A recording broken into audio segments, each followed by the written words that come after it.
வணக்கம். ஒட்டுமொத்த நாளில் உங்கள் ஊர் முதல் உலக நாடுகள் வரை நிகழ்ந்த செய்திகளின் ஒரு மணி நேர தொகுப்பு இது காவிரி பிரைம். வழங்குவதற்காக நான் சாந்தலட்சுமி.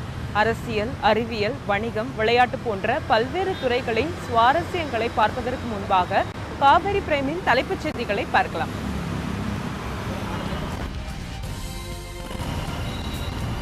தொன்னூற்று 4வது கொண்டாடினார் திமுக தலைவர் கருணாநிதி.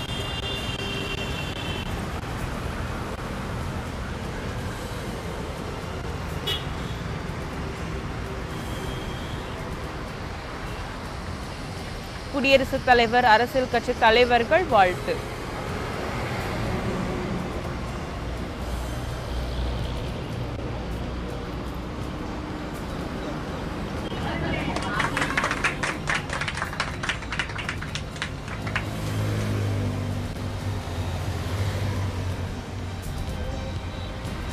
கருணாநிதியின் வைர விழா கொண்டாட்டம். பல்வேறு அரசியல் கட்சி தலைவர்கள் பங்கேற்பு.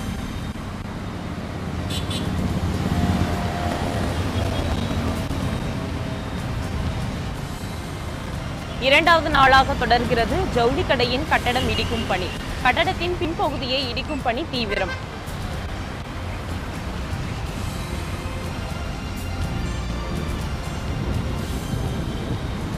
சிபிஎஸ்இ 10ஆம் வகுப்பு தேர்வு முடிவு வெளியீடு. கடந்த ஆண்டை விட தேர்ச்சி விகிதம் குறைவு.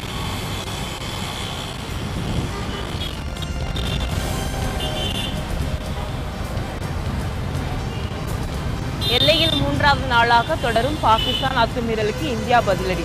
ஜம்மு காஷ்மீரில் தீவிரவாதிகள் தாக்குதலில் 6 பேர் காயம்.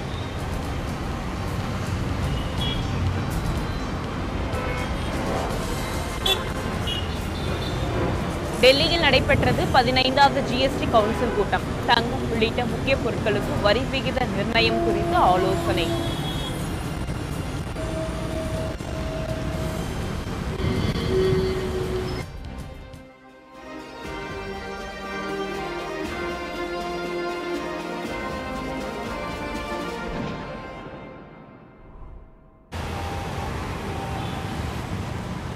இனி விரிவான செய்திகளை பார்க்கலாம். இந்தியாவின் மிக மூத்த அரசியல்வாதியும் திமுக தலைவருமான கருணாநிதியின் 94வது பிறந்தநாள் இன்று கொண்டாடப்படுகிறது. இந்த ஆண்டு பிறந்த நாளுடன் சேர்த்து சட்டப்பேரவைக்கு அவர் தேர்வு செய்யப்பட்டதை குறிக்கும் வைர விழாவும் கொண்டாடப்படுகிறது. இன்று மாலை நடைபெறும் நிகழ்ச்சியில் நாட்டின் முக்கிய அரசியல் தலைவர்கள் பலர் கலந்து கொள்கின்றனர். திமுக தலைவர் கருணாநிதியின் 94வது பிறந்தநாள் மற்றும் சட்டப்பேரவை பணியின் வைர விழா இன்று கொண்டாடப்படுகிறது. கருணாநிதிக்கு பிறந்தநாள் வாழ்த்து சொல்வதற்காக நேற்று முதலே கோபாலபுரம் வீட்டிற்கு முன்பாக திமுக தொண்டர்கள் அதிக அளவில் குவிந்தனர். கருணாநிதி தனது வீட்டில் இன்று காலை குடும்பத்தாருடன் கேக் வெட்டி தனது பிறந்த நாளை கொண்டாடினார்.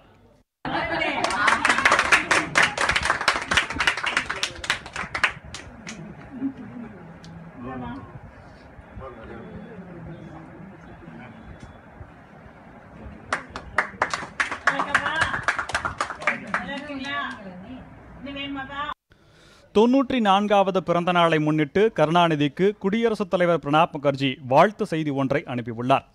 அந்த வாழ்த்து செய்தியில் தங்களது பிறந்த நாளுக்கு தனது இதயம் கனிந்த நல்வாழ்த்துக்களை தெரிவித்துக் கொள்வதாக தெரிவித்துள்ளார். மகிழ்ச்சியான ஆரோக்கியமான வாழ்க்கையை இறைவன் உங்களுக்கு வழங்க வேண்டும் என்று தாம் வாழ்த்துவதாகவும் பிரணாப் குறிப்பிட்டுள்ளார். தமிழக பொறுப்பு ஆளுநர் வித்யாசாகர் ராவ் பூங்கொத்து அனுப்பி கருணாநிதிக்கு பிறந்த நாள் வாழ்த்து தெரிவித்துள்ளார். அதேபோல முன்னாள் பிரதமர் மன்மோகன் சிங்கும் கோவையில் செய்தியாளர்களிடம் பேசிய மதிமுக பொதுச் செயலாளர் வைகோ கருணாநிதி தலைசிறந்த இலக்கியவாதி என்றும் மிகச்சிறந்த அரசியல் ராஜதந்திரி என்றும் புகழாரம் சூட்டினார். சுலபமாக மடக்குகிற விதத்திலே சொல்லக்கூடிய அந்த சொற்சிலம்பம் இருக்கிறது, அது அவருக்கு கைவந்த கலை. அதை நான் சொல்லிட்டேன். அந்த அழைப்பு இல்லைன்னு சொன்னாலும் சிறையை விட்டு வெளியே வந்து சொல்லும்போது அப்படியே தெளிவாக குறிப்பிட்டேன். விழா மிகச்சிறப்பாக நடக்கட்டும், என்னுடைய இதயபூர்வமான வாழ்த்துக்கள். திமுக தலைவர் கருணாநிதிக்கு பாரத ரத்னா விருது வழங்கப்பட வேண்டும் என தமிழக காங்கிரஸ் கட்சி தலைவர் திருநாவுக்கரசர் மத்திய அரசிடம் கோரிக்கை விடுத்துள்ளார். அவர் சாதித்த சாதனைகளுக்காக அவருக்கு அருமை டாக்டர் கலைஞர் அவர்களுக்கு மத்திய அரசு பாரத ரத்னா விருது வழங்க வேண்டும் என்று காங்கிரஸ் சார்பிலே கேட்டுக்கொள்கிறேன். அந்த பாரத ரத்னா விருது பெறுவதற்கு அருமையான டாக்டர் கலைஞர் அவர்கள் பொருத்தமானவர், தகுதியானவர். அவருக்கு பாரத ரத்னா விருதை வழங்க வேண்டும் என தமிழ்நாடு காங்கிரஸ் சார்பிலே நான் கேட்டுக்கொள்கிறேன். ஸ்டாலின் வெளியிட்டுள்ள முகநூல் பதிவில் தமிழகத்தை கவர்ந்த தனது காந்த குரலால் என் உயிரினும் மேலான அன்பு உடன் பிறப்புகளே என்று தலைவர் கருணாநிதி அழைக்கும் நாளை எதிர்பார்த்திருப்பதாக தெரிவித்துள்ளார். கோவை மாவட்டம் வால்பாறையில் திமுக தலைவர் கருணாநிதியின் 94வது பிறந்தநாள் விழா நகர திமுக சார்பில் கட்சி கொடி ஏற்றப்பட்டு சிறப்பாக கொண்டாடப்பட்டது. தொடர்ந்து பொதுமக்களுக்கு இனிப்புகளும் முதியோர்களுக்கு வேட்டி சேலையும் வழங்கப்பட்டது. தூத்துக்குடி திரேஸ்புரத்தில் நடைபெற்ற நிகழ்ச்சியில் ஏராளமான திமுகவினர் கலந்து கொண்டு கேக் வெட்டி பட்டாசு வெடித்து கொண்டாடினர். இதனிடையே கருணாநிதியின் வைர விழாவை முன்னிட்டு இன்னும் சற்று நேரத்தில் ராயப்பேட்டை YMCA மைதானத்தில் நடைபெறவுள்ள நிகழ்ச்சியில் காங்கிரஸ் துணைத் தலைவர் ராகுல் காந்தி, மார்க்சிஸ்ட் கம்யூனிஸ்ட் கட்சியின் தேசிய பொதுச் செயலாளர் சீதாராம் யெச்சூரி, பீகார் முதலமைச்சர் நிதிஷ்குமார், ஜம்மு காஷ்மீர் முன்னாள் முதலமைச்சர் ஃபரூக் அப்துல்லா மற்றும் இந்திய கம்யூனிஸ்ட் கட்சியின் தேசிய செயலாளர் டி ராஜா ஆகியோர் கலந்து கொள்ள உள்ளனர். ராஷ்டிரிய ஜனதாதள தலைவர் லாலு பிரசாத் யாதவ் உடல்நலக்குறைவு காரணமாக கலந்து கொள்ளவில்லை என தகவல் வெளியாகியுள்ளது. காவேரி பிரைம் செய்திகளுக்காக ஜெகதீஷ் மற்றும் ராமகிருஷ்ணன். அவரது 20 வயது காலம் வரையிலான சில சுவாரஸ்ய சம்பவங்களை தற்போது பார்க்கலாம். 1924ஆம் ஆண்டு ஜூன் 3ஆம் தேதி திருவாரூரை அடுத்த திருக்குவளையில் முத்துவேலர் அஞ்சுகம் ஆகியோருக்கு பிறந்தார். தட்சிணாமூர்த்தி என்ற இயற்பெயர் கொண்ட கருணாநிதி 1930இல் திருக்குவளை தொடக்கப் பள்ளியில் 5ஆம் வகுப்பு வரை கல்வி பயின்று பின்னர் 1936இல் திருவாரூர் உயர்நிலைப் பள்ளியில் படிப்பை தொடர்ந்தார். 14 வயதில் இந்தி எதிர்ப்பு போராட்டத்தில் களமிறங்கி தனது முதலாவது போராட்டக் களத்தை துவங்கினார். 1939இல் பள்ளியில் நடைபெற்ற சொற்போட்டியில் நட்பு என்ற தலைப்பில் பேசினார். இதுவே அவர் மேடையேறி பேசிய முதலாவது முழு முதல் தருணமாகும். 1940இல் மாணவர் ஒற்றுமைக்கென தனி அமைப்பு ஏற்படுத்தி வாரந்தோறும் கூட்டம் நடத்தினார். 1941இல் தமிழ்நாடு தமிழ் மாணவர் மன்றம் தொடங்கி அதன் கிளைகளை அனைத்து மாவட்டங்களிலும் உருவாக்க அயராது பாடுபட்டார். 1942இல் நடைபெற்ற தமிழ் மாணவர் மன்றத்தின் ஆண்டு விழாவை சிறப்பாக கொண்டாடுவதற்காக தனது கைச்சங்கிலியை அடகு வைத்து நிதி பற்றாக்குறையை சமாளித்தார். திருவாரூரில் நடைபெற்ற நபிகள் நாயகம் விழாவுக்கு வருகை தந்த அறிஞர் அண்ணா இளமை பலி என்னும் கட்டுரையை எழுதிய கருணாநிதியை சந்திக்க விரும்பினார். இதன் பின் அவரை நேரில் சந்தித்த அண்ணா கருணாநிதியின் எழுத்தாற்றலை வெகுவாக புகழ்ந்தார். இதே ஆண்டில்தான் முரசொலி வெளியீட்டுக் கழகம் என்ற பெயரில் நிறுவனம் ஒன்றை தொடங்கி மாத இதழாக முரசொலி இதழை வெளியிட்டார். அதில் சேரன் என்ற புனைப்பெயரில் கனல் தெரிக்கும் கட்டுரைகளை எழுதி பல்வேறு தரப்பினரின் பாராட்டை பெற்றார். 1944ஆம் ஆண்டு மே 28ஆம் தேதி பேபி டாக்கீஸ் என்று அழைக்கப்படும் திருவாரூர் கருணாநிதி திரையரங்கில் முதலாக பழனியப்பன் என்ற சீர்திருத்த நாடகத்தை அரங்கேற்றினார். அதே தருணம் ஆரூர் சுயமரியாதை சங்க ஆண்டு விழாவில் கலந்து கொள்ள வந்த பெரியார் முரசொலி ஏடு கண்டு மகிழ்ந்து மிகச்சிறந்த பணி என கலைஞரை பாராட்டினார். அன்று முதல் பெரியாருடன் கூட்டங்களில் கலந்து கொண்டு ஆவேசமாக பேசி மக்களின் கைகள் சிவக்கும் வண்ணம் கைத்தட்டல்களை வாரி குவித்தார் கருணாநிதி. 20 வயதில் இவருக்குள் புகையத் தொடங்கிய கனல் இன்னும் அணையாமல் அரசியல் லாவாக்களை கக்கிக் கொண்டுள்ளது. சட்டப்பேரவை தேர்தலில் கருணாநிதி பெற்ற தொடர்ச்சியான வெற்றிகள் குறித்த விவரங்களை தற்போது பார்க்கலாம். ஆசியாவின் அரசியல் சாணக்கியன் அப்படின்னு சொல்லப்படுற கருணாநிதி அவர்கள் இதுவரைக்கும் நடந்த அனைத்து சட்டப்பேரவை தேர்தலையும் போட்டியிட்டு வெற்றி பெற்றிருக்காரு. 1957 2016 வரைக்கும் நடைபெற்ற அனைத்து சட்டப்பேரவை தேர்தலையும் போட்டியிட்டு வெற்றி பெற்றிருக்காரு. மொத்தம் 13 சட்டப்பேரவை தேர்தலில் தொடர்ச்சியா போட்டியிட்டு வெற்றி பெற்ற ஒரே ஒரு அரசியல்வாதி இவர் அப்படின்னு கூட நம்ம சொல்லலாம். அந்த வகையில 13 அப்படிங்கிற எண் பார்த்தோம் அப்படின்னா நிறைய பேருக்கு ராசி இல்லாத நம்பர் அப்படின்னு கூட நம்ம சொல்லலாம். ஆனா கருணாநிதியுடைய அரசியல் வாழ்க்கை பயணத்துல 13 எண் அப்படிங்கிறது ரொம்ப அதிர்ஷ்டமாவே அமைஞ்சிருக்கு. அப்படி எந்த 13 தொகுதியில போட்டியிட்டு வெற்றி பெற்றிருக்கார் அப்படிங்கறத பார்க்கலாம். முதலாவதாக 1957 குளித்தலையில போட்டியிட்டு முதன்முறையா அவருடைய அரசியல் வாழ்க்கை பயணத்தை தொடங்கினாரு. அடுத்ததா 1962 தஞ்சாவூர் தொகுதியில போட்டியிட்டு வெற்றி பெற்றிருக்காரு. அடுத்ததா 1967 சைதாப்பேட்டை தொகுதியில போட்டியிட்டு வெற்றி பெற்றிருக்காரு. 1971 பார்த்தோம் அப்படின்னா சைதாப்பேட்டையிலேயே இரண்டாவது முறையாக போட்டியிட்டு வெற்றி பெற்றிருக்காரு. அடுத்ததா 1977 அண்ணா நகர்ல போட்டியிட்டு வெற்றி பெற்றிருக்கார். 1980 அண்ணா நகர்ல இரண்டாவது முறையாக சட்டப்பேரவை தேர்தலில் வெற்றி பெற்றிருக்காரு. 1989 துறைமுகம்ல போட்டியிட்டு வெற்றி பெற்றிருக்கார். 1991 இரண்டாவது முறையாகவும் துறைமுகம் தொகுதியில போட்டியிட்டு வெற்றி பெற்றிருக்கார். 1996 சேப்பாக்கம்ல போட்டியிட்டு வெற்றி பெற்றிருக்கார். அடுத்ததா 2001 சேப்பாக்கம்ல இரண்டாவது முறையாகவும் வெற்றி பெற்றிருக்கார். 2006 சேப்பாக்கம்ல மூன்றாவது முறையாக நின்று வெற்றி பெற்றிருக்கார். அடுத்தது 2011 திருவாரூர் தொகுதியில நின்று வெற்றி பெற்றிருக்கார். அடுத்ததா 2016 திருவாரூர் தொகுதியில இரண்டாவது முறையாக நின்று வெற்றி பெற்றிருக்கார். இதுவே கருணாநிதியோட அரசியல் வாழ்க்கை பயணத்துல பெரிய மைல்கல் அப்படின்னே நம்ம சொல்லலாம். கருணாநிதியின் அரசியல் மற்றும் இலக்கிய பயணம் குறித்த செய்தி தொகுப்பு இதோ உங்கள் பார்வைக்கு. 93 ஆண்டு வாழ்க்கை அனுபவம், 75 ஆண்டு பொது வாழ்க்கை, 72 ஆண்டு பத்திரிகையாளர், 68 ஆண்டு கலைத்துறை பங்களிப்பு, 65 ஆண்டுகால வரலாற்றில் தொடர்ச்சியான தேர்தல் வெற்றி, 60 ஆண்டு சட்டப்பேரவை பணிகள், 18 ஆண்டு தமிழக முதலமைச்சர். 1957 ஆண்டு நடைபெற்ற சட்டப்பேரவை தேர்தலில் குளித்தலை தொகுதியில் நின்று வெற்றி பெற்றார் கருணாநிதி. இதுவே அவர் தேர்தலில் கண்ட முதலாவது வெற்றியாகும்.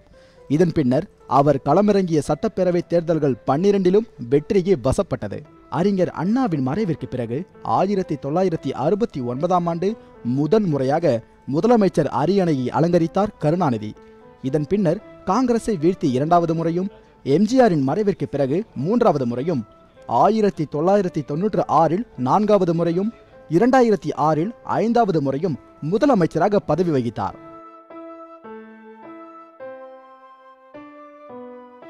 அரசியலின் ஆழம் அறிந்த பின்னர் கூட இவருக்கு இலக்கியத்தின் ஆழத்தை அறிந்து கொள்ள வேண்டும் என்ற பேராசை இறுதி வரை விட்டுவிடவில்லை. அரசியல் பிரவேசத்திற்கு முன்னரும் பிரவேசத்தின் பின்னரும் இலக்கிய உலகிற்கு இவர் ஆற்றிய தொண்டுகள் அளப்பரியது. கருணாநிதியின் கைவண்ணத்தில் பட்டை தீட்டப்பட்ட குறளோவியம், நெஞ்சுக்கு நீதி, தொல்காப்பிய உரை, சங்கத்தமிழ், பாயும் புலி பண்டாரவன்னியன், ரோமாபுரி பாண்டியன், தென்பாண்டி சிங்கம், இனியவை 20, பொன்னர் சங்கர், திருக்குறள் உரை மற்றும் மேடையில் வீசிய மெல்லிய பூங்காற்று போன்ற இவரது படைப்புகள் பன்முகத்தன்மை கொண்டவைகளாகும். இலாகாவை கவனிக்கும் நேரத்தில் கூட இலக்கியத்தை பற்றியே சிந்தித்துக் கொண்டிருந்ததாலோ என்னவோ இவர் எழுதிய புத்தகங்கள் அனைத்திற்கும் பாராட்டு என்ற பூமடை தூவப்பட்டது. துயிலை மறந்து புத்தகம் திறக்கும் மாந்தர்கள் இருக்கும் வரை கருணாநிதியின் கருணை வரிகள் காற்றில் கலந்தே நிற்கும்.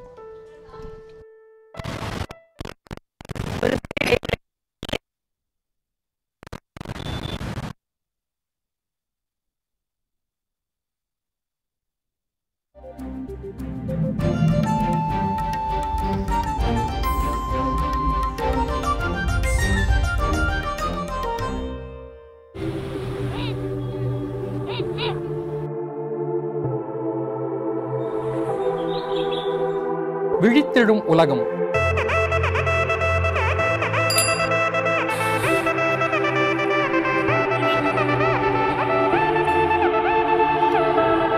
விரையும் மாந்தர் கூட்டம்.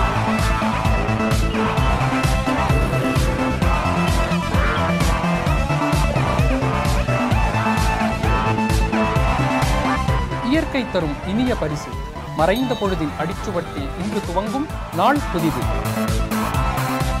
திங்கள் முதல் வெள்ளி வரை நாள்தோறும் காலை 6 மணி முதல் 10 மணி வரை காவேரி நியூஸ் தொலைக்காட்சியில். உங்களின் அன்றாட வாழ்க்கையில் மாற்றத்தை ஏற்படுத்தும் தனித்துவமான செய்திகளை உங்களுக்காக நாங்கள் தொகுத்து தருகிறோம். எப்பொழுதும் இணைந்திருங்கள் காவேரி நியூஸுடன்.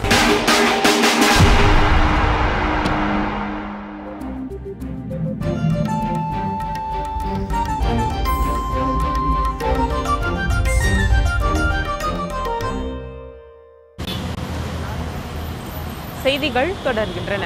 டெல்லி திஹார் சிறையில் இருந்து ஜாமீனில் வெளிவந்துள்ள டிடிவி தினகரன் சென்னை வந்தார்.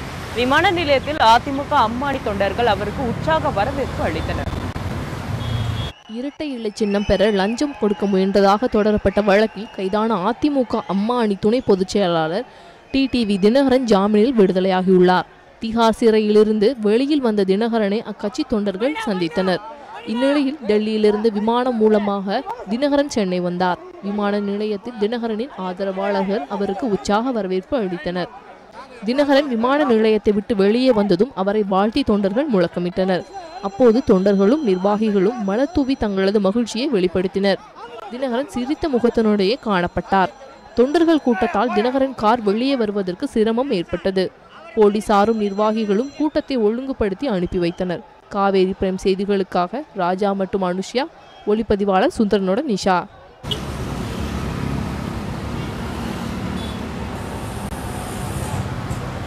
சென்னை தியாகராய நகரில் உள்ள பிரபல ஜவுளி கடையில் தீ விபத்து ஏற்பட்டு கட்டடம் முழுவதுமாக சேதமடைந்தது.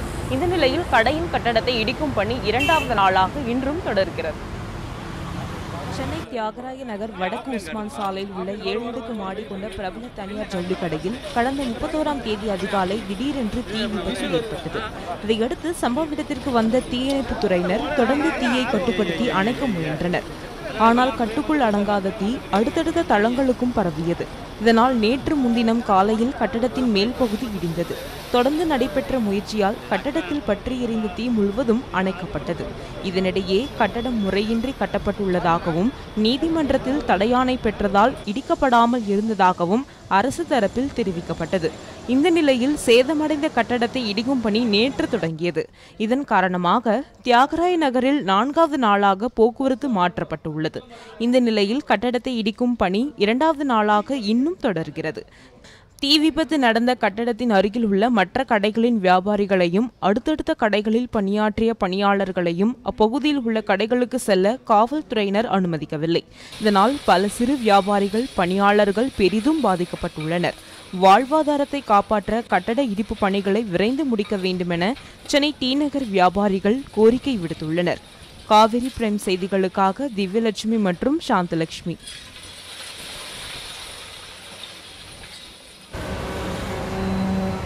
சென்னையில் விதிமீறி கட்டப்பட்ட அனைத்து கட்டிடங்களையும் இடிக்க தமிழக அரசு உடனடியாக நடவடிக்கை எடுக்க வேண்டும் என பாமக நிறுவனர் ராமதாஸ் வலியுறுத்தியுள்ளார்.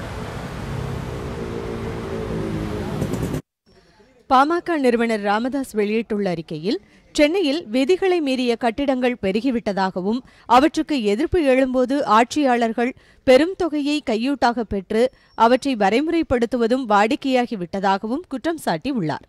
சென்னையில் விதிகளை மீறிய கட்டிடங்களை சீரமைப்பது சாத்தியமல்ல என்பதால் அவற்றை இடித்துவிட்டு புதிதாக கட்டுவதுதான் சரியான தீர்வாக இருக்க முடியும் என தெரிவித்த அவர், இத்தகைய தீர்வுக்கு தமிழக அரசு தயாராக இருப்பதாக தோன்றவில்லை என்றும் தெரிவித்தார். மேலும் விதிமுறைகளை மீறி கட்டப்பட்ட அனைத்து கட்டிடங்களையும் இடிக்க முடியாது என அமைச்சர் கூறியிருப்பது கண்டனத்திற்கு உரியது என தெரிவித்துள்ள ராமதாஸ், சென்னையில் விதி மீறி கட்டப்பட்ட அனைத்து கட்டிடங்களையும் இடிப்பதற்கு தமிழக அரசு உடனடியாக நடவடிக்கை எடுக்க வேண்டும் என்றும் வலியுறுத்தியுள்ளார். காவிரி பிரைம் செய்திகளுக்காக ராஜா மற்றும் சிவசங்கரி. புதிதாக கட்டி முடிக்கப்பட்ட மருத்துவக் கல்லூரியில் சுகாதாரத்துறை அமைச்சர் விஜயபாஸ்கர் ஆய்வுப் பணிகளை மேற்கொண்டார்.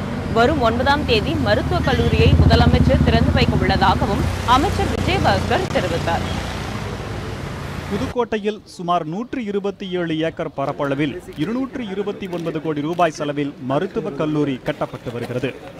இந்த நிலையில் மருத்துவக் கல்லூரி கட்டிடப் பணிகளை சுகாதாரத்துறை அமைச்சர் விஜயபாஸ்கர், சுகாதாரத்துறை இயக்குனர் ராதாகிருஷ்ணன் மற்றும் அரசு அதிகாரிகள் பார்வையிட்டு ஆய்வு மேற்கொண்டனர்.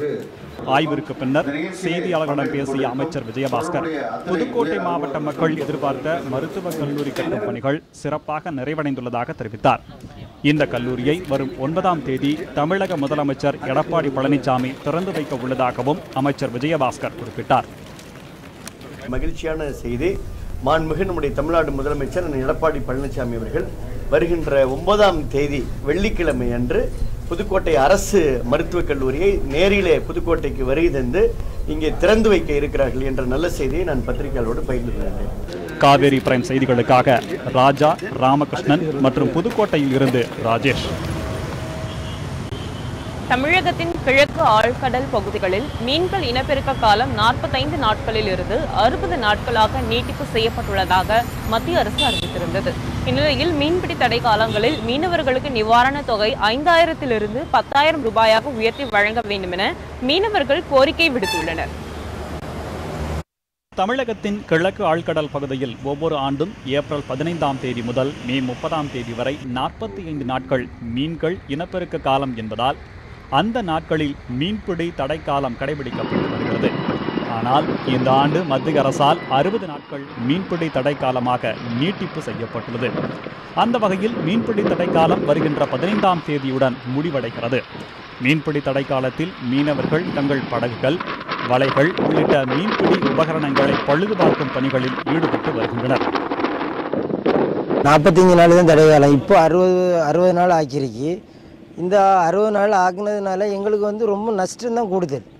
ஏன்னா இனி அந்த போட்டுகளுக்கு வர ஆள்களுக்கு இன்னும் பைசாக்கள் நாங்கள் கொடுக்கணும். அவங்களுக்கு சாப்பாட்டுக்கு 10,000 15,000 அப்படி கொடுக்கணும். அது போக வட்டிகள் எங்களுக்கு கூடிச்சு. இந்த 15 நாள்லேயும் கூட 4 லட்சம் 5 லட்ச ரூபா வட்டி கொடுத்து. அதனால் ரொம்ப கஷ்டம்தான் எங்களுக்கு. அப்போ ஒரு 5,000 ரூபா மானியம் கூடுதலாக கேட்டாலே அது தர மாட்டேங்கிறாங்க. கன்னியாகுமரி மாவட்டத்தில் ஆரோக்கியபுரம் முதல் மணக்குடி வரையிலான உள்ள மீனவ கிராமங்கள் சின்னமுட்டம் மீன்பிடி துறைமுகத்தினை தங்குதளமாக கொண்டுள்ளது. இங்கு சுமார் 350 விசைப்படகுகள் மீன்பிடி தடைக்காலத்தை கடைபிடித்து வருகிறது.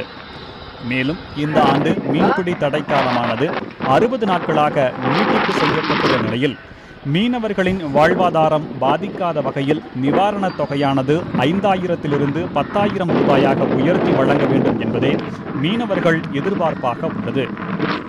இந்த முடக்கு காலம் 45 நாள்.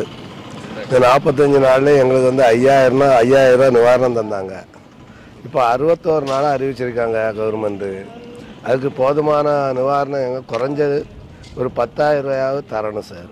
அப்படி தந்தால் தான் எங்களுடைய வாழ்வாதாரம் சரியாக்க முடியும். அவ்வாறு வழங்கப்படும் நிவாரணத் தொகை தடை காலங்களிலேயே மீனவர்களுக்கு கிடைக்கும் வகையில் மத்திய மாநில அரசுகள் நடவடிக்கை எடுக்க வேண்டும் எனவும் மீனவர்கள் அரசிற்கு கோரிக்கை விடுத்துள்ளனர். காவேரி பிரைம் செய்திகளுக்காக ஜெகதீஷ் மற்றும் ராமகிருஷ்ணன், நாகர்கோவிலில் இருந்து லிங்கம். மேட்டூர் அணையில் போதிய நீர் இல்லாமல் வறண்ட காரணத்தினால் இந்த ஆண்டும் டெல்டா பாசனத்திற்கு தண்ணீர் திறக்கப்பட இயலாத அவல நிலை ஏற்பட்டுள்ளது. இதனால் தமிழகத்தில் உள்ள 11 டெல்டா மாவட்ட விவசாயிகளும் தண்ணீர் திறக்க மத்திய மாநில அரசுகளுக்கு கோரிக்கை விடுத்துள்ளனர். ஆண்டுதோறும் ஜூன் 12ஆம் தேதியன்று மேட்டூர் அணையிலிருந்து டெல்டா பாசனத்திற்காக தண்ணீர் திறக்கப்படுவது வழக்கம். கடந்த சில ஆண்டுகளாக இந்த நிலை மாறி தாமதமாகவே தண்ணீர் திறக்கப்பட்டு வந்தது. போதிய மழை இல்லாத காரணத்தினாலும் கர்நாடக அணைகளிலிருந்து தமிழகத்திற்கு குறிப்பிட்ட காலத்திற்கு தண்ணீர் கிடைக்காத காரணத்தினாலும் மேட்டூர் அணையில் போதிய நீர் இருப்பு இல்லாமல் போனது. இந்த ஆண்டு தமிழகத்தில் கடந்த 45 ஆண்டு காலத்தில் இல்லாத அளவிற்கு கடும் வறட்சி நிலவி வருகிறது. இதனால் டெல்டா மாவட்ட விவசாயிகள் ஆண்டுதோறும் பயிரிடும் குறுவை, சம்பா மற்றும் தாளடி ஆகிய முற்போக நெற்பயிர்களும் வறட்சியின் பிடியில் சிக்கி அழியும் நிலையில் உள்ளதாக விவசாயிகள் அச்சம் தெரிவிக்கின்றனர். தற்பொழுது ஒரு வறண்ட சூழ்நிலையிலே இருக்கிறோம். காவிரி பிரச்சனை, அரை நூற்றாண்டு பிரச்சனை, மத்திய அரசு அதில் கண்டுகொள்ளவே இல்லை. தமிழக அரசு அதை கெசட்டில் வெளியிட்டும் காவிரி மேலாண்மை வாரியம் அமைக்காத காரணத்தால் தமிழ்நாடு விவசாயிகளுக்கு காவிரி நீர் காணல் நீராக போய்கொண்டிருக்கிறது. வறட்சி மற்றும் பருவமழை பொய்த்துள்ள காரணத்தால் குட்டை போல காட்சியளிக்கும் மேட்டூர் அணையில் தற்போது 23.4 அடியாக 5 TMC மட்டுமே நீர் இருப்பு உள்ளது. இதனை கொண்டு குடிநீர் தேவையை கூட பூர்த்தி செய்ய இயலாத பரிதாப நிலைக்கு மேட்டூர் அணை தள்ளப்பட்டுள்ளது. கேரளா மற்றும் கர்நாடக மாநிலங்களில் உள்ள வனப்பகுதிகளில் அடைமழை பெய்தால் மட்டுமே காவிரி பெருக்கெடுத்து மேட்டூர் அணைக்கு தண்ணீர் கிடைக்க வாய்ப்பாக அமையும். இந்த ஆண்டும் பருவமழை பொய்த்து போனால் மேட்டூர் அணையை மட்டுமே நீர் ஆதாரமாக நம்பியிருக்கும் டெல்டா பாசன பகுதிகள் மேலும் வறண்ட பாலைவனமாகவே மாறிவிடும் என்ற அச்சம் விவசாயிகளிடையே நிலவி வருகிறது. இதற்கு அரசு உரிய நடவடிக்கை எடுத்தாலன்றி விவசாயத்திற்கு நீர் கிடைக்காது என்று பழநெடுமாறன் தெரிவித்துள்ளார். அரசியல் சட்டத்திற்கு இணங்க உச்சநீதிமன்றம் அளித்த தீர்ப்பை நிறைவேற்றாத கர்நாடகத்தின் மீது மத்திய அரசு நடவடிக்கை எடுத்திருக்க வேண்டும். அந்த ஆட்சியை டிஸ்மிஸ் செய்திருக்க வேண்டும். ஆனால் இவர்கள் அரசியல் நோக்கத்துடன், அரசியல் ஆதாயம் தேடும் நோக்கத்துடன் அதை செய்வதற்கு மறுக்கிறார். இதை தமிழக மக்கள் உணர்ந்து கொண்டு பிரதமர் மோடிக்கு எதிராக தமிழக மக்கள் ஒன்றுபட்டு போராடினால் ஒழிய காவிரி பிரச்சனையில் ஜூன் 12ஆம் தேதியும் தண்ணீர் வராது. அதற்கு பின்னால் எப்போதும் தண்ணீர் வராது. மேட்டூர் அணையை நம்பி ஈரோடு, நாமக்கல், திருச்சி, தஞ்சை, அரியலூர், திருவாரூர், நாகை என 11 மாவட்டங்கள் உள்ள நிலையில் பருவமழை உரிய நேரத்தில் பெய்யவில்லை எனில் விவசாயிகளின் நிலைமை மிகவும் பரிதாபத்திற்கு உரியதாகிவிடும். காவிரி செய்திகளுக்காக ஜெகதீஷ் மற்றும் தனலட்சுமியுடன் திருச்சியிலிருந்து ஒளிப்பதிவாளர் அருணுடன் கந்தபழனிவே. குன்னூர் அருகே காட்டு யானைகள் மலை ரயிலை வழிமறித்ததைத் தொடர்ந்து ஓட்டுநரின் சாதுரியத்தால் பெரும் விபத்து தவிர்க்கப்பட்டது. கோவை மாவட்டம் மேட்டுப்பாளையத்தில் இருந்து நீலகிரி மாவட்டம் குன்னூருக்கு மலை ரயில் இயங்கி வருகின்றது. மேட்டுப்பாளையத்தில் இருந்து இன்று புறப்பட்ட மலை ரயில் ஹில்குரோவ் அருகே வந்தபோது யானை கூட்டம் ஒன்று தண்டவாளத்தில் வந்து நின்றது. அப்போது ரயில் ஓட்டுநர் சுதாகரித்து சாதுரியமாக செயல்பட்டு ரயிலின் வேகத்தை குறைத்து நிறுத்தினார். யானைகள் நின்ற பகுதிக்கு 200 மீட்டர் தொலைவில் ரயில் நிறுத்தப்பட்டது. இதனால் பெரும் விபத்து தவிர்க்கப்பட்டது. பின்னர் ரயில் என்ஜினில் இருந்து தொடர்ந்து ஒலி எழுப்பப்பட்டதை அடுத்து தண்டவாளத்தை விட்டு யானைகள் வனப்பகுதிக்குள் சென்றன. இதனால் சுமார் 1 மணி நேரத்திற்கும் தாமதமாக அந்த ரயில் குன்னூருக்கு புறப்பட்டு சென்றது. காவேரி பிரைம் செய்திகளுக்காக ராஜா மற்றும் மௌனிகா சண்முகம், குன்னூரில் இருந்து.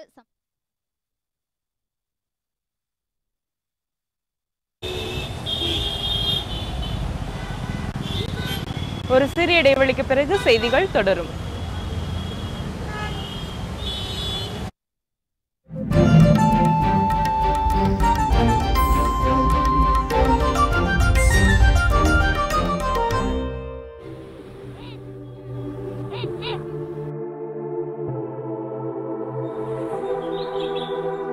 விழித்தெழும் உலகம்.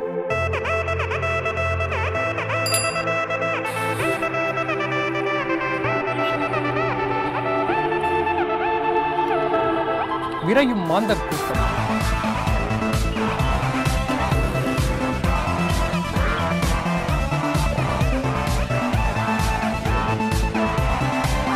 இயற்கை தரும் இனிய பரிசு. மறைந்த பொழுதின் அடிச்சுவட்டில் இன்று துவங்கும் நாள் புதிது. திங்கள் முதல் வெள்ளி வரை நாள்தோறும் காலை 6 மணி முதல் 10 மணி வரை காவேரி நியூஸ் தொலைக்காட்சியில். உங்களின் அன்றாட வாழ்க்கையில் மாற்றத்தை ஏற்படுத்தும் தனித்துவமான செய்திகளை உங்களுக்காக நாங்கள் தொகுத்து தருகிறோம். எப்பொழுதும் இணைந்திருங்கள் காவேரி நியூஸுடன்.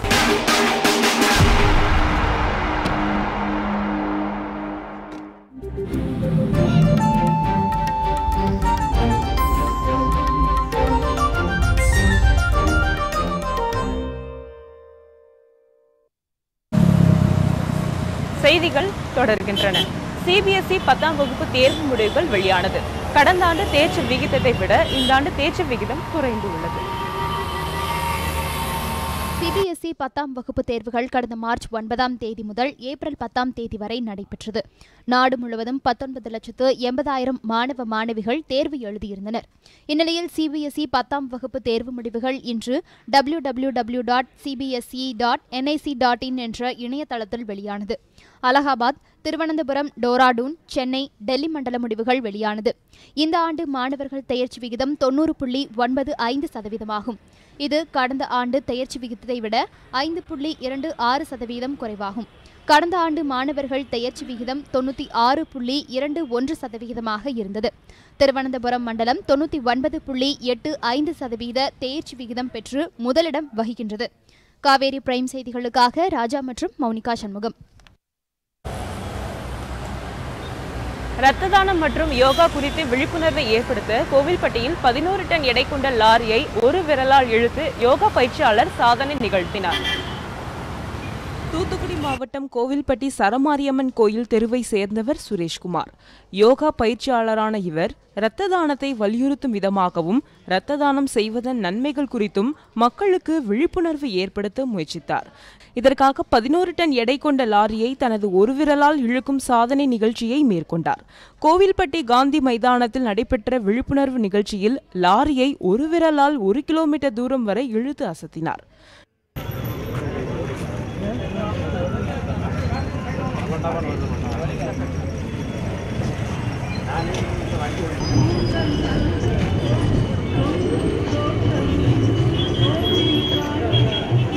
விழிப்புணர்வுக்கான சாதனை நிகழ்ச்சிக்கு பின்னர் செய்தியாளர்களிடம் பேசிய சுரேஷ்குமார், இரத்த தானம் செய்வதால் நோய் தாக்குதல்களை குறைக்கலாம் என்றார். அனைவரும் யோகா கற்பதன் மூலம் உடல் ஆரோக்கியத்தை பெறலாம் என்றும் அவர் தெரிவித்தார்.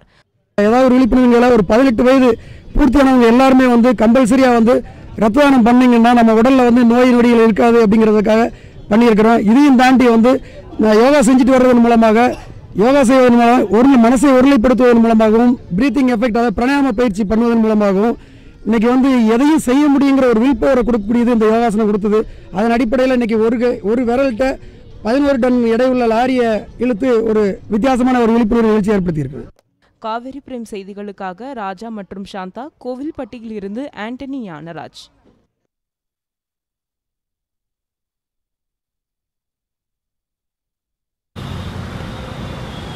+2 விடைத்தாள் மறு மதிப்பீட்டுக்கு இன்று முதல் விண்ணப்ப பதிவு செய்யலாம் என தெரிவிக்கப்பட்டுள்ளது. மாணவர்கள் எழுதிய +2 தேர்வு முடிவுகள் கடந்த 12ஆம் தேதி வெளியானது. 92.1% மாணவர்கள் தேர்ச்சி பெற்றனர். இதனிடையே +2 தேர்வின் விடைத்தாள் நகல் கோரி விண்ணப்பித்த மாணவர்களுக்கு நேற்று இணையதளம் மூலம் விடைத்தாள் நகல் வழங்கப்பட்டது. இதில் மதிப்பெண்கள் கூட்டு எண்ணிக்கையை மாணவர்கள் ஆய்வு செய்யலாம் என்றும், கூட்டலில் பிழை இருந்தால் மறு கூட்டலுக்கும் விடைகளுக்கு சரியாக மதிப்பீடு வழங்கவில்லை என்றாலும், சில விடைகள் திருத்தப்படாமல் விடுபட்டிருந்தாலும் மறு மதிப்பீட்டிற்கு விண்ணப்பிக்கலாம் எனவும் தெரிவிக்கப்பட்டுள்ளது. விண்ணப்பிக்க விரும்புவோர் scan.tndge.in என்ற இணையதளத்தில் விண்ணப்பத்தை பதிவிறக்கம் செய்து பூர்த்தி செய்ய வேண்டும் என அறிவுறுத்தப்பட்டுள்ளது. பின்னர் அதனை 2 நகல்களாக எடுத்து மாவட்ட முதன்மை கல்வி அதிகாரி அலுவலகத்தில் இன்று முதல் வரும் 6ஆம் தேதி வரை விண்ணப்பிக்கலாம் என்றும், நாளை விடுமுறை என்பதால் விண்ணப்பிக்க முடியாது எனவும் தேர்வுத்துறை அறிவித்துள்ளது. காவேரி பிரைம் செய்திகளுக்காக ராஜா மற்றும் ராமகிருஷ்ணன்.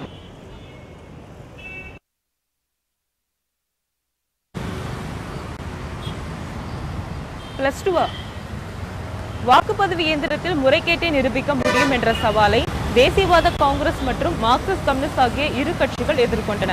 இதையடுத்து வாக்குப்பதிவு இயந்திரத்தை இயக்கி காண்பித்து அதில் எழுந்த சவால்களை அதிகாரிகள் விளக்கினர்.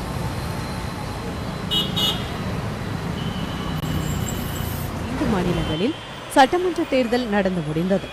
உத்தரப்பிரதேசத்தில் பாஜக 312 இடங்களில் அபாரமாக வெற்றி பெற்றது. உத்தரகண்டிலும் பாஜக அபார வெற்றி பெற்றது. இந்நிலையில் வாக்குப்பதிவு இயந்திரங்களில் எந்த பொத்தானை அழுத்தினாலும் அது பாஜகவுக்கு வாக்களிக்கும்படி முறைகேடு செய்யப்பட்டுள்ளதாக எதிர்க்கட்சிகள் குற்றம் சாட்டின. இந்த குற்றச்சாட்டை தேர்தல் ஆணையம் திட்டவட்டமாக மறுத்தது. இது தொடர்பாக அனைத்து கட்சி கூட்டத்தையும் கூட்டி விளக்கம் அளித்தது. அதைத் தொடர்ந்து வாக்குப்பதிவு இயந்திரங்களில் முறைகேடு செய்ய முடியும் என்பதை நிரூபிக்க முடியுமா என தேர்தல் ஆணையம் அரசியல் கட்சிகளுக்கு சவால் விடுத்தது. மேலும் இந்த சவாலை ஏற்கும் கட்சிகள் அதை ஜூன் 3ஆம் தேதி முதல் நிரூபிக்கலாம் என்றும் தெரிவித்தது. இந்த சவாலை ஏற்கும் கட்சிகள் தங்கள் பெயர்களை பதிவு செய்து கொள்ள அவகாசம் அளிக்கப்பட்டது. அதன்படி தேசியவாத காங்கிரஸ், மார்க்சிஸ்ட் கம்யூனிஸ்ட் ஆகிய 2 கட்சிகள் மட்டுமே தங்கள் பெயர்களை தேர்தல் ஆணையத்தில் பதிவு செய்துள்ளன. மேலும் தனது சவால் நிகழ்ச்சிக்காக கடந்த சட்டமன்ற தேர்தலின் போது பயன்படுத்தப்பட்ட 14 வாக்குப்பதிவு இயந்திரங்களை தேர்தல் ஆணையம் டெல்லிக்கு கொண்டு வந்துள்ளது. தங்கள் தரப்பை நிரூபித்து காட்ட தனித்தனி அறைகள் ஒதுக்கப்பட்டு இந்நிகழ்ச்சி நடைபெற்றது. இதுபோன்ற சவாலை கடந்த 2009ஆம் ஆண்டு தேர்தல் ஆணையம் விடுத்தது. ஆனால் யாராலும் மின்னணு வாக்குப்பதிவு இயந்திரத்தில் முறைகேடு செய்ய முடியவில்லை என்பது குறிப்பிடத்தக்கது. காவேரி பிரைம் செய்திகளுக்காக ANI தகவல்களுடன் ராஜா மற்றும் சிவசங்கரி. பாகிஸ்தான் ராணுவம் 3வது நாளாக தொடர்ந்து அத்துமீறலில் ஈடுபட்டதால் எல்லையில் பதற்றமான சூழல் நிலவுகிறது. இதனிடையே ஜம்மு காஷ்மீரில் தீவிரவாதிகள் நிகழ்த்திய தாக்குதலில் 6 பேர் காயமடைந்தனர். ஜம்மு காஷ்மீர் மாநிலம் எல்லை கட்டுப்பாட்டு கோடு அருகே பூஞ்ச் பகுதியில் பாகிஸ்தான் ராணுவம் தொடர்ந்து அத்துமீறி தாக்குதல் நடத்தி வருகின்றது. இந்நிலையில் கடந்த 36 மணி நேரத்தில் மட்டும் 3 முறை தொடர்ந்து பாகிஸ்தான் தாக்குதல் நடத்தியுள்ளது. பாகிஸ்தான் ராணுவத்தினரின் இந்த தாக்குதலுக்கு இந்திய வீரர்கள் தகுந்த பதிலடி கொடுத்து வருகின்றனர். இரு தரப்பினரிடையே துப்பாக்கிச்சூடு நடைபெற்று வருவதாக தகவல்கள் தெரிவிக்கின்றன. இதனிடையே காஷ்மீரில் பயங்கரவாதிகள் நடத்திய தாக்குதலில் இந்திய ராணுவ வீரர் ஒருவர் உயிரிழந்தார். 6 பேர் படுகாயமடைந்தனர். இந்த தாக்குதலால் காஷ்மீரில் தொடர்ந்து பதற்றம் நீடிக்கிறது. காவிரி பிரைம் செய்திகளுக்காக ANI தகவல்களுடன் ஜெகதீஷ் மற்றும் சாந்தா. ஜிப்மர் மருத்துவக் கல்லூரியின் நுழைவுத் தேர்வு 75 நகரங்களில் 339 மையங்களில் நாளை நடைபெறவுள்ளது. மொத்தம் 1,89,663 மாணவர்கள் தேர்வில் பங்கு பெறுகின்றனர்.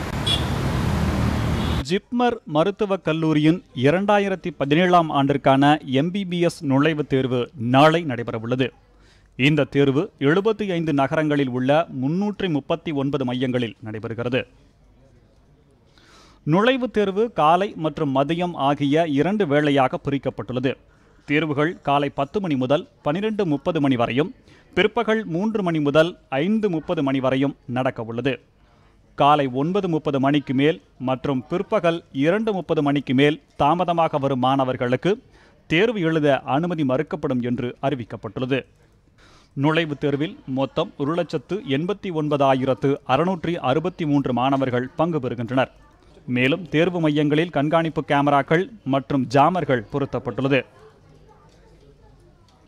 ஆள்மாறாட்டத்தை தடுப்பதற்கு பயோமெட்ரிக் வருகை பதிவு மற்றும் புகைப்படம் எடுக்கும் பணிகளுக்கான ஏற்பாடுகள் செய்யப்பட்டுள்ளது. ஊனமுற்றோருக்காக தரைத்தளத்தில் தேர்வு எழுதும் வசதியும் அமைக்கப்பட்டுள்ளது. காவேரி பிரைம் செய்திகளுக்காக ராஜா மற்றும் ராமகிருஷ்ணன். சமூக வலைதளங்களில் தான் யாரையும் குற்றம் சாட்டவில்லை என்று புதுச்சேரி முதலமைச்சர் நாராயணசாமியின் குற்றச்சாட்டுக்கு துணைநிலை ஆளுநர் கிரண்பேடி பதிலளித்துள்ளார். தனது பணிகளை முறையாக செய்து வருவதாகவும் யாரையும் விமர்சிக்கவில்லை என்றும் அவர் குறிப்பிட்டார். புதுச்சேரி துணைநிலை ஆளுநராக பதவியேற்று ஓராண்டு நிறைவடைந்ததை அடுத்து ஆளுநர் மாளிகை ராஜ் நிவாஸில் துணைநிலை ஆளுநர் மற்றும் அவரது குழுவினர் மேற்கொண்ட பணிகள் குறித்த புத்தக வெளியீட்டு விழா நடைபெற்றது. இந்நிகழ்ச்சியில் பல்வேறு துறை அதிகாரிகள் கலந்து கொண்டனர். பின்னர் செய்தியாளர்களிடம் பேசிய துணைநிலை ஆளுநர் கிரண்பேடி முதலமைச்சர் நாராயணசாமி தம் மீது சுமத்திய குற்றச்சாட்டுக்கு பதிலளித்தார். தனது பணியை முறையாக செய்து வருவதாகவும் சமூக வலைதளங்களில் யாரையும் விமர்சிக்கவில்லை என்றும் கூறினார். மாணவர்களின் நலனே தனக்கு முக்கியம் எனவும் தனது முழுமையான பணியை வாழ்நாள் முழுவதும் மேற்கொள்வேன் என்றும் கிரண்பேடி தெரிவித்தார். சமூக வலைதளங்கள் நான் யாரை பற்றியும் தவறாக விமர்சிக்கவில்லை. எனக்கு தெரிஞ்சு அவர்கள் தவறாக புரிந்து கொண்டால் இப்படி தெரிவித்துக்கலாம். அப்படி நான் வெளியிட்ட கருத்துக்கள்ல ஏதேனும் தவறு இருந்தால் அவர்களுக்கும் அதனை சமூக வலைதளங்கள் மூலமாகவே வெளியிடலாம். துணைநிலை ஆளுநருக்கான பணியை என்றும் சிறப்பாக செய்ய வேண்டும் என்பதே என்னோட விருப்பம். இதுவே என் கடமை. இதனிடையே புதுச்சேரி பழைய துறைமுகத்தில் நடைபெற்ற மத்திய அரசின் 3 ஆண்டு சாதனைகளை விளக்கக்கூடிய மோடி மேளா விழாவில் துணைநிலை ஆளுநர் கிரண்பேடி கலந்து கொண்டார். பின்னர் செய்தியாளர்களிடம் பேசிய அவர் பிரதமர் மோடியின் அனைத்து திட்டங்களும் மக்களின் வாழ்வாதாரத்தை மேம்படுத்தக்கூடியது என்றார். அவை அனைத்தும் ஏழை மக்களுக்காக வறுமையை ஒழிக்கும் நோக்கத்துடன் உருவாக்கப்பட்டதால் மத்திய அரசின் திட்டங்களை பொதுமக்கள் முழுமையாக பயன்படுத்த வேண்டும் என்றும் அவர் கேட்டுக்கொண்டார். காவேரி பிரேம் செய்திகளுக்காக ராஜா, கார்த்திக் மற்றும் புதுச்சேரியிலிருந்து ஒளிப்பதிவாளர் நடராஜுடன் ராஜீவ்.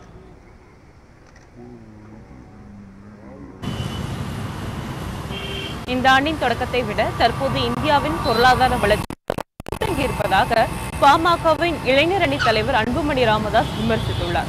சிவகாசியில் செய்தியாளர்களிடம் பேசிய அவர் இத்தகைய பிரச்சனைகளை கண்டுகொள்ளாத மத்திய அரசு மாட்டிறைச்சி தடைக்கு முக்கியத்துவம் கொடுத்திருப்பது கண்டிக்கத்தக்கது என்றும் குறிப்பிட்டார். இந்திய அரசுக்கு இன்னைக்கு பொருளாதாரம் மிக மோசமான ஒரு வீழ்ச்சியை இந்தியா பார்த்து கொண்டிருக்கிறது. இந்த லாஸ்ட் குவார்டர் பாத்தீங்கன்னா பொருளாதார வளர்ச்சின்னு பாத்தீங்கன்னா 6.1 விழுக்காடு தான். ஏன்னா இதுக்கு இந்த ஆண்டு தொடக்கத்துல பாத்தீங்கன்னா 7.1 விழுக்காடு இருந்தது. அப்ப சொன்னா 7.4 விழுக்காடு போன்னு சொன்னாங்க. ஆனா பார்த்தா 6.1 தான் வீழ்ச்சி. வேலை வாய்ப்பு இல்லை.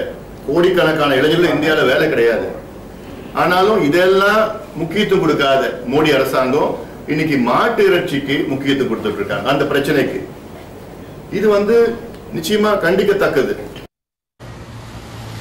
டெல்லியில் 15வது ஜிஎஸ்டி கவுன்சில் கூட்டம் மத்திய நிதியமைச்சர் அருண் ஜேட்லி தலைமையில் நடைபெற்றது. இதில் தங்கம் உள்ளிட்ட முக்கிய பொருட்களுக்கான வரி விகிதம் குறித்து ஆலோசிக்கப்பட்டது. ஜிஎஸ்டி வரி விதிப்பில் 5, 12, 14, 28% என 4 வித வரிகள் உள்ளன. முன்னதாக கடந்த மாதம் ஜம்மு காஷ்மீரில் நடைபெற்ற 14வது ஜிஎஸ்டி கவுன்சில் கூட்டத்தில் 1200 பொருட்கள் 500க்கும் மேற்பட்ட சேவைகளுக்கு வரி நிர்ணயித்தது. இந்நிலையில் டெல்லியில் 15வது ஜிஎஸ்டி கூட்டம் நடைபெற்றது. இந்த கூட்டத்தில் பல்வேறு மாநில நிதி அமைச்சர்கள், நிதி அமைச்சக அதிகாரிகள் பங்கேற்றுள்ளனர். குறிப்பாக மாநிலங்களின் வணிக வரித்துறை செயலர், கூடுதல் ஆணையர் இக்கூட்டத்தில் பங்கேற்கின்றனர். 15வது ஜிஎஸ்டி கவுன்சில் கூட்டத்தில் பங்கேற்க தமிழக வணிக வரித்துறை செயலர் சந்திரமௌலி, கூடுதல் ஆணையர் ஞானசேகரன் உள்ளிட்ட அதிகாரிகள் குழு பங்கேற்றது. இன்றைய கூட்டத்தில் தங்கம், ஜவுளி, பிஸ்கெட் உள்ளிட்ட முக்கிய பொருட்களுக்கு வரி விகிதம் நிர்ணயிக்கப்பட உள்ளதாக கூறப்படுகிறது. காவேரி பிரைம் செய்திகளுக்காக ANI தகவல்களுடன் ராஜா மற்றும் சிவசங்கரி. ரஷ்ய பயணத்தை முடித்துக் கொண்டு பிரதமர் மோடி பிரான்ஸ் தலைநகர் பாரிஸுக்கு சென்றடைந்தார். விமான நிலையத்தில் பிரதமர் மோடிக்கு சிவப்பு கம்பள வரவேற்பு அளிக்கப்பட்டது. 6 நாட்கள் சுற்றுப்பயணமாக ஜெர்மனி, ரஷ்யா, ஸ்பெயின், பிரான்ஸ் உள்ளிட்ட 4 நாடுகளுக்கு பிரதமர் நரேந்திர மோடி 6 நாட்கள் பயணம் மேற்கொண்டுள்ளார். இதில் ஜெர்மனி, ஸ்பெயின், ரஷ்யா பயணத்தை முடித்து நேற்று இரவு புறப்பட்ட அவர் பிரான்ஸ் தலைநகர் பாரிஸ் விமான நிலையத்திற்கு சென்றடைந்தார். அங்கு அவருக்கு சிவப்பு கம்பள வரவேற்பு அளிக்கப்பட்டது. பிரான்சில் புதிதாக பொறுப்பேற்றுள்ள பிரான்ஸ் அதிபர் இமானுவேல் மேக்ரானை மோடி சந்தித்தார். பாதுகாப்பு, அணு ஆயுதம் மற்றும் புதுப்பிக்கத்தக்க ஆற்றல், நகர்ப்புற வளர்ச்சி, ரயில்வே உள்ளிட்ட பிரிவுகளில் இந்தியாவில் முதலீடு செய்துள்ள பிரான்ஸ் இந்தியாவில் முதலீடு செய்யும் நாடுகளில் 9வது இடத்தில் உள்ளது குறிப்பிடத்தக்கது. ரஷ்ய பயணத்தை முடித்துக்கொண்டு பிரான்ஸ் புறப்பட்ட மோடி அவரது ட்விட்டர் பக்கத்தில் ரஷ்யாவுக்கு நன்றி தெரிவித்துள்ளார். அதில் பல்வேறு திட்டங்கள் மற்றும் பயனுள்ள கூட்டங்களில் பங்கேற்றுள்ளதாகவும் இது இந்தியா ரஷ்யா நட்புக்கு உறுதுணையாக இருக்கும் என்றும் பிரதமர் குறிப்பிட்டுள்ளார். முன்னதாக ரஷ்ய அதிபர் புதினை சந்தித்து பேசிய பிரதமர் மோடி பின்னர் சர்வதேச வர்த்தக மாநாட்டில் கலந்து கொண்டார். ரஷ்ய பயண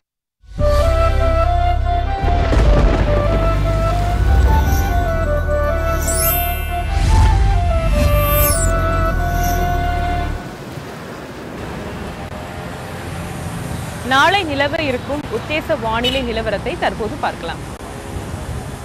சென்னையில் அதிகபட்சமாக 38 டிகிரி செல்சியஸ், குறைந்தபட்சமாக 30 டிகிரி செல்சியஸ். மதுரையில் அதிகபட்சமாக 37, குறைந்தபட்சமாக 27. கோவையில் அதிகபட்சமாக 32, குறைந்தபட்சமாக 23. திருச்சியில் அதிகபட்சமாக 38, குறைந்தபட்சமாக 27. சேலம் அதிகபட்சமாக 36, குறைந்தபட்சமாக 24. நெல்லை அதிகபட்சமாக 36, குறைந்தபட்சமாக 27. ஊட்டி அதிகபட்சமாக 18, குறைந்தபட்சமாக 13. புதுச்சேரி அதிகபட்சமாக 37, குறைந்தபட்சமாக 29. கன்னியாகுமரி அதிகபட்சமாக 29, குறைந்தபட்சமாக 26.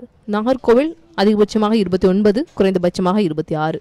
டெல்லி அதிகபட்சமாக 46, குறைந்தபட்சமாக 33. மும்பை அதிகபட்சமாக 32, குறைந்தபட்சமாக 28. கொல்கத்தா அதிகபட்சமாக 39, குறைந்தபட்சமாக 29.